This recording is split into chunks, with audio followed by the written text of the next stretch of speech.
All right, in this video I'm going to show you the vibrance and the saturation options. So let's say I would like to make this a little bit more saturated. Again, adjustment layer of hue and saturation.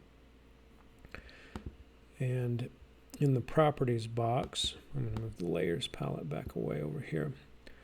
So you can see that I have a couple of options. The master option will apply hue and saturation lightness adjustments to all of the colors. And so you can see as if I slide this, it'll start to make it rather psychedelic or change those tones.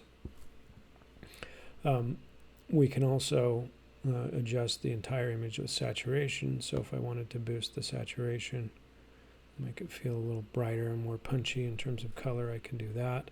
Or the opposite, I can fade things off, maybe make things look a little bit more aged or worn out, so the color is kind of faded. So that's that saturation slider. To be honest, that's the one I seem to use the most. We can also change the saturation of just a particular tone or color.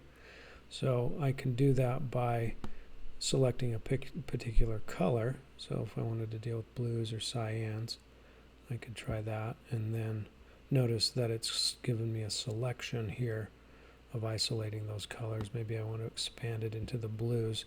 And then if I were to target the saturation, you notice the sky starts to get a little more punchy.